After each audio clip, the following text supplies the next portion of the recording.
Hello, Girl Gang. This is Amber Vargas, founder and owner of Girl Pursuit. This is episode 30, and this is a bit extra deep into my life. Not that a lot hasn't been, right? But this episode is about miscarriage and its taboo. Did you know? 1 in 4 pregnancies end in miscarriage, but we're taught to stay silent, to grieve privately, to not make others feel quote unquote uncomfortable. I had a miscarriage. It was our first pregnancy 8 years ago. Am I doing my math right? 9 years ago. And I remember when I found out I was pregnant, my husband was at a party. He got so goddamn drunk that his truck was parked on the side of the road and he had to sleep it off. Which, good that he did, but he wouldn't answer his wife. And this is unlike him because he's a pretty responsible guy. We've been through our youth, right? Like where it was, we would do stupid shit like drive really fast on the highway or try to try to impress each other, especially him. And then, yeah, driving behind the wheel while influenced.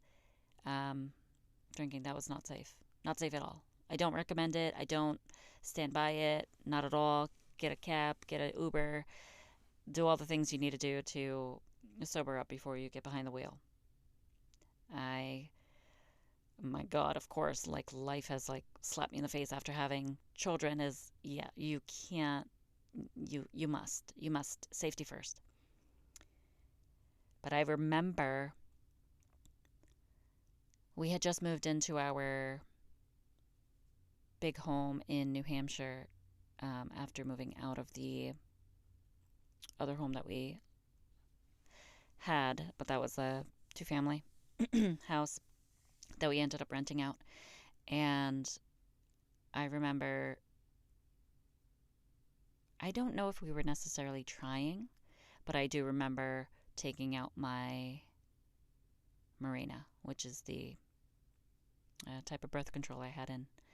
And that year, 2017, I remember we had what was it? Our anniversary, late June, and then early July found out I was pregnant. I don't think it was a shock to me. I remember taking a pregnancy test and just feeling off. And yeah, I think I had the implantation bleeding. I think that's what it was called. And that was like odd to me because it was totally off cycle. And it was something that I remember feeling like, holy shit, this is happening. And it was like an interesting state because we weren't necessarily like mentally prepared, but we did want to start, obviously. Um, yeah, I remember that day when I told him that morning. He was, God, literally telling him like I'm pregnant and him looking up at me with his vodka breath, like, this is amazing. And I just remember feeling like, I hate you right now because this should be like a moment that should be like cherished and so beautiful, and it really wasn't. But it is what it is. That's our truth. That was our story. I did. So I scheduled my appointment with my gynecologist to, obviously, was it the 6 week or 7 week checkup where they confirm the viability. And before that even happened, we had a big party in our house. We used to do these beer fests and raise money for a cause that we felt passionate about. And that one was really near and dear. It was my brother's ex-girlfriend, unfortunately, was strangled to death. That was a hard pill to swallow. Sorry if y'all, I didn't give you like a PSA before that, but This what the money was raised for her children that she unfortunately left behind. So that was something that I remember being pregnant through, and I couldn't show it to anyone that was there, and we had a lot of people invited. And I remember being pregnant and just kind of holding a beer. I'd take like one sip and then put it down and kind of mingle and doing my thing. So I just didn't want it to uh, show that I was pregnant. But then I remember not feeling so great. And I went into the office. I was working, and I remember just feeling awkward and just seeing what I saw was a whole lot of blood in my underwear, and it was just not okay. And it was like I freaked out, and I was like, what's happening? But I also was in denial because, like, wait, no, this is not happening. Like, I'm like, what is wrong with me? Like, I'm trying to take care, like, my body should do what it needs to do. Like, my body should procreate, like, it should carry the baby, it should carry the egg, it should do all of it the proper way. Again, first experience, didn't understand what was happening. I brushed it off. I made it like, oh yeah, I'm just bleeding. It's normal. I remember taking my mother the day after or something, and I was heavily, heavily bleeding. And I just remember taking my mom out shopping. She really wanted this traditional outfit. And even then, I just remember telling my husband, like, oh, sending him a message or a phone call, like, hey, this is happening. But again, still in denial until literally going into our appointment where they confirmed that it wasn't viable. And I just remember feeling like something's wrong with me. I am broken. I am not fit. I am not worthy. I felt like such shame come over me. And I remember closing off, and my husband didn't take it well. He was very emotional. And to his own right, to be that way, to feel that way. But I wasn't okay as well. I wanted to pretend that it was something that just kind of happened, and I didn't want to face the feeling of disappointment, and it made me really real weirded out that I was suffering in silence. I was grieving alone. Like a partner doesn't know how to help me, how to support. And I just it was weird. It was so weird. It was early on, but it's also like talking about it and not even having it confirmed at the doctor's office felt like, oh, it was so, like, at least it was super early, so like the loss was minimized. Do you know what I mean? Like, it didn't matter as much because it didn't grow. The fetus didn't grow.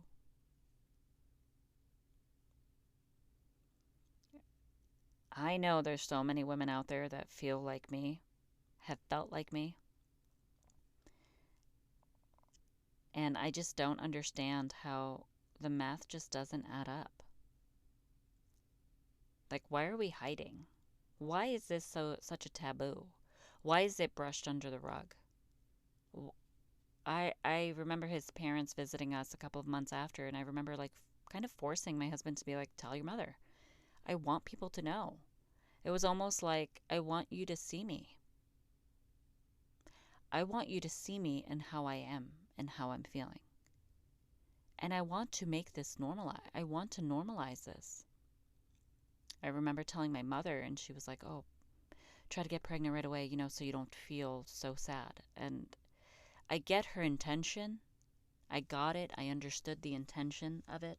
But it was also like, wow, like, the space was not also held of like, why can't we grieve that? Was it that we're afraid that we're going to go mental? Like we're going to go cuckoo? Like what is it, spiraling? What is it, honestly? I I remember the due date of the baby, and I remember that I was looking forward to all of that, and I just couldn't grieve it. Or it was like it was almost unimportant. And that was not fair. That was not fair. Not many people knew of it. Even in my own situation where I felt like, oh my gosh, I have to tell like the world.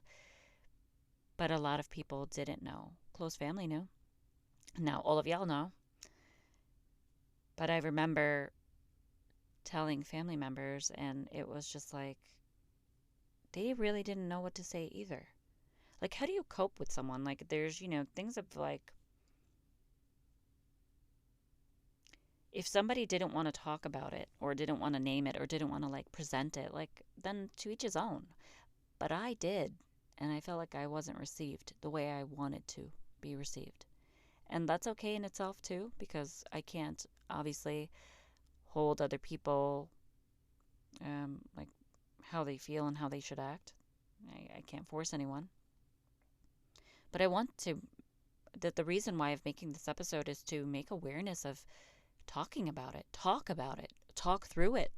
You can only go through it, grow through it if you go through it. Like, you have to talk about these hard things, these what ifs, these what if I did have that child? What if that did happen? There was that truth. There is this statistic of 1 in 4 pregnancies. Talk about it, normalize it so we don't feel less alone, so we don't have the shame of something's wrong with me. Grief is valid regardless of how far along you are. Grief is valid. And I think that's what I was yearning for. I think when one woman speaks up, others realize that they're not alone, and they will also hopefully get the empowerment to embrace the fire inside them and speak up. Sharing my story creates that permission for others to grieve openly as well. I hope it does. The demand for better support in medical care, it's often cold, clinical, and dismissive. That's for sure. We deserve better. I know the emotional support. I remember carrying my husband, and this is another deep thing. I told him, like, I couldn't show up the way I wanted to because his emotion was too heavy. So it was like overbearing. Again, he has a right to feel the way he felt, but I couldn't fully feel because I had to take care of him. Yeah.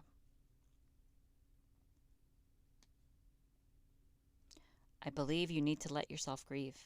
It is a real loss. Treat it that way. Cry, rage, sit in silence, whatever you need to do. Tell someone, don't carry it alone. A friend, a partner, a therapist, a support group. Honor it. Plant a tree, write a letter, name the baby, mark the due date. I know I have. You can create a ritual, create space for grief. There's no timeline for grief, right? Doesn't have a schedule. I still think about that baby that once was. And I want you to know that it's not your fault. You didn't cause it. Your body didn't fail you, even though you want to believe that. And no, this wasn't punishment. But if you've gone through it, or are going through it, know someone that is going through it, or has gone through it, acknowledge it. Don't avoid the topic, y'all. Saying I'm so sorry for your loss is enough.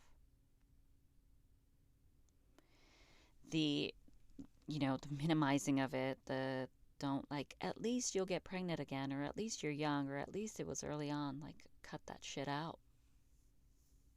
No silver lining, just presence, man. Just acknowledge. Hold space for someone. Hold space for her. Ask them what they need. Do you want to talk about it? How can I support you? Can I bring you food? Can I sit with you? Can I give you space? Can I bring you some coffee, some chocolates? Check in and just let them know that you remember. Silence should not be common, but miscarriage is common. No matter how far along you are, no matter the circumstances, your grief is valid.